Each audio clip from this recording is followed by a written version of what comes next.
We had a great showing of new games at E3 this year. Hi folks, it's Falcon, and today on gameranx, the 20 best new games of E3 2019. Just as a quick disclaimer, these are new games, stuff that has been announced before we are not going to discuss. This does include a couple of games that leaked in the build-up to E3, but we're talking about games that were announced at E3.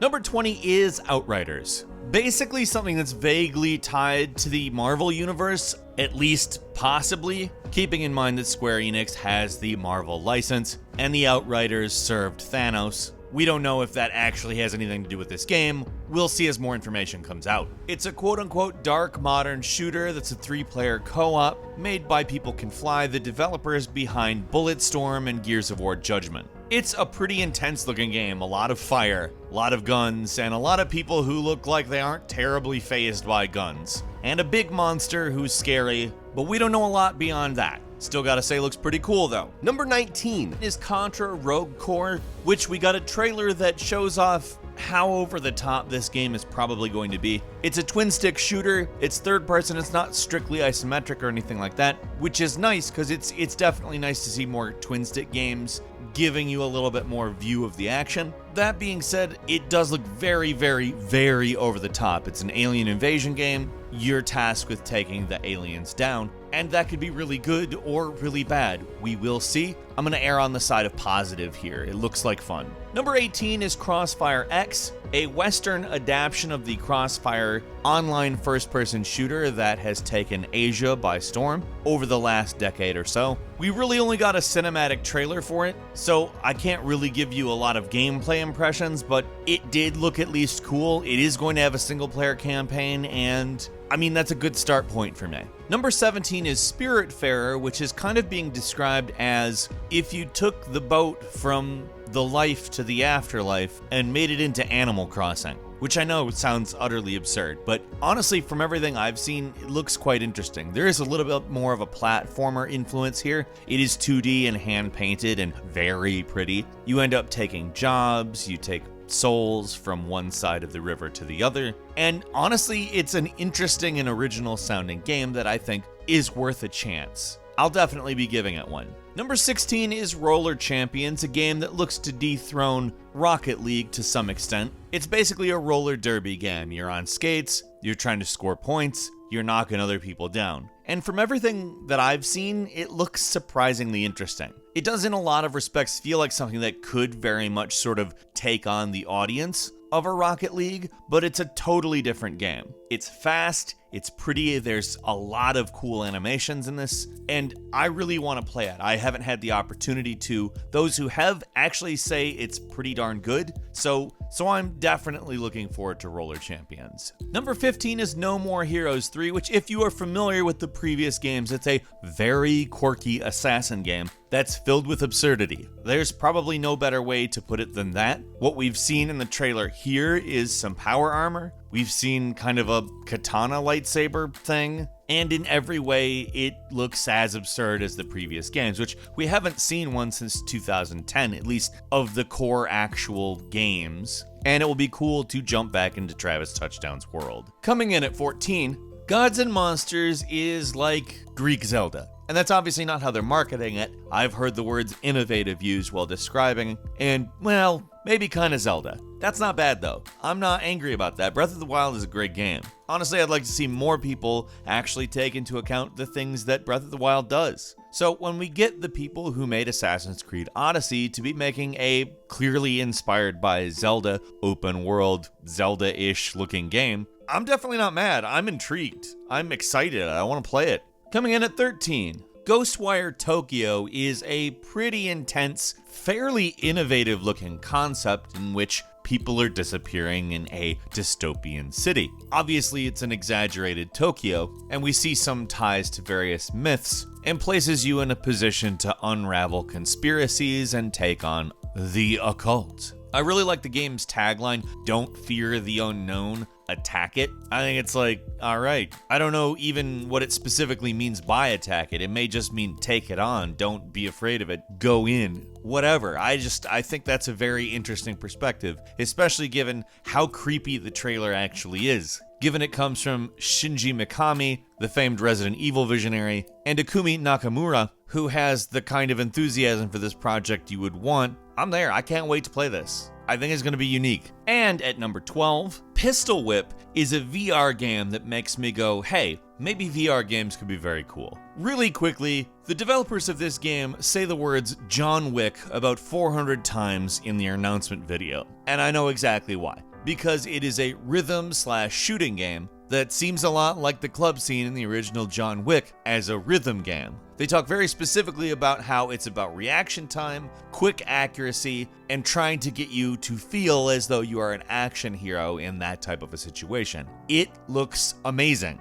As somebody who needs a little bit more selling on VR games, this was probably the first VR game that I've just immediately been like, yes, that's for me. I'm really looking forward to getting into Pistol Whip.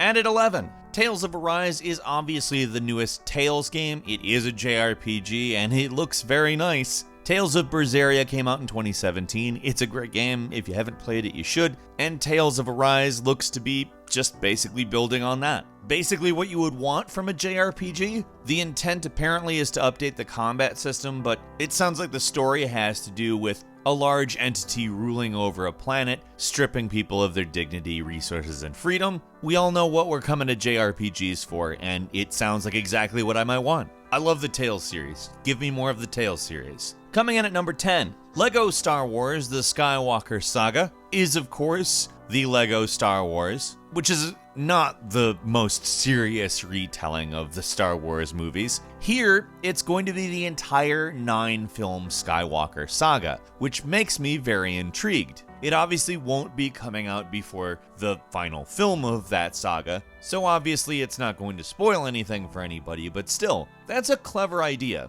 saying, hey, we're going to do it for all the movies. You're going to buy one game, you're going to play through all the movies in signature LEGO Star Wars style. I'm there. I like LEGO Star Wars. It's fun. It's goofy. It's silly. It's a good release, and it's still Star Wars. Coming in at number 9, Rainbow Six Quarantine kinda has the looks of a more modern Aliens concept, with more of like a blob type, disease type, probably zombie type situation going on. It's a 3-player co-op shooter, and that to me sounds very interesting given it is a Rainbow Six title. It's most likely taking where they went with Outbreak and going with that. I think that's good. That's something I want. I think that concept could work very good as a co-op shooter, but we'll also have to wait to find out more because they were very vague about this game.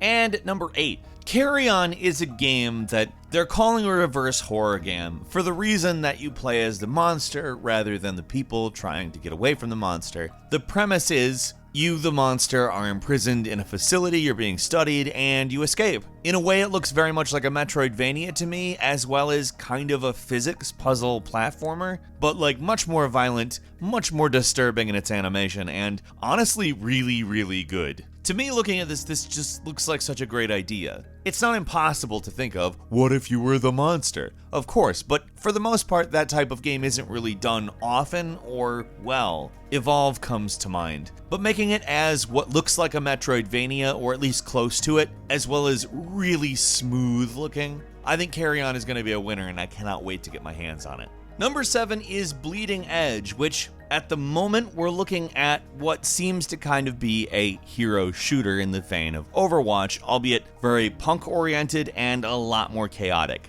The reason for this is a melee-oriented game, which is a very different prospect than Overwatch. Now, we've seen some pretty cool melee games lately, and this comes to us from Ninja Theory, the developers of Hellblade, which is nothing like this. They claim it's been in development a number of years, but I don't know. I don't know exactly what to make of it just yet. It looks cool though, I'll say that. If the gameplay is actually enjoyable by the time the game comes out, I think it'll probably be a big thing because, again, it looks cool and I like the idea of a melee Overwatch. And at number 6, Deathloop. Oh, I am so excited to see. Deathloop is a first-person action game coming to you from the creators of Dishonored, which if you know me and you know my proclivity towards the Dishonored franchise, I'm ready for more from Arcane. Thanks for stepping in and announcing something, guys. Deathloop is about two quote-unquote extraordinary assassins who clearly cannot be killed. Like from the trailer, they're killing each other and then they reappear and then they fight again. And we don't know exactly what that means, but it looks cool as hell. And it's an Arcane game, so we can assume that there's some kind of supernatural element to it. I can't wait. Deathloop looks awesome. Coming in at number 5, Elden Ring, which is a collaboration between From Software, meaning Hidetake Miyazaki, and George R.R. Martin of A Song in Ice and Fire / Game of Thrones fame. Now, what we've seen of it is very minimal, and I think you'll probably hear me say that a lot, but I do have to say I think it has the look, so to speak. Obviously, I mean the From Software look. It goes a little bit more high fantasy, and from what we've heard so far, it's going to be more like Dark Souls and Sekiro, and it's going to be bigger than anything they've done before. Coming in at number 4, Blair Witch is definitely something different. I mean, if there was ever a movie that was kind of made in a perfect manner to be a video game, it's Blair Witch. And for whatever reason, we never really got any attempts to adapt it. Blair Witch being a kind of low-budget horror movie that scared the pants off a lot of people because they thought it was real. There had not really been a lot of found footage movies up until that point, and for whatever reason, nobody's really done like a full-blown, hey, I'm gonna attempt to make this movie, but as a game. In that respect, this looks very promising. They've really nailed quite a feel from the trailer that I think is very conducive to what that game would be, and I really look forward to finding out more about it.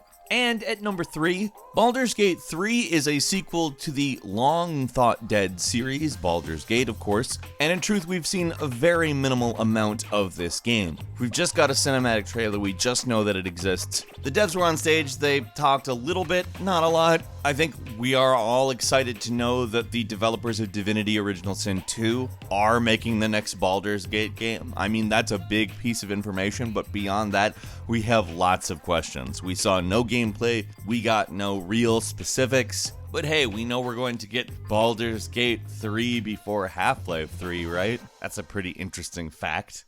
And at number 2, Watch Dogs Legion is an ambitious jump in the Watch Dogs series. Obviously, when the original came out, there were certain expectations, and they didn't quite manage it, but Watch Dogs 2, on the other hand, was a huge jump. Now, rather than rest on the laurels, it looks very much like they're attempting to do even more. That's great, because Watch Dogs 2 is a significantly better game than Watch Dogs 1. In a lot of ways, they do attempt to continue the path they were on with Watch Dogs 2, but they're adding things like a recruitment system, an old lady you can play as, which I'm not going to complain about, that's hilarious. And it seems like with Watch Dogs 2, they delivered on the promise of Grand Hack Auto, and it seems like they're expanding. I'm excited to see what they do with it. It's in London, it's very different setting-wise, and looks cool to me.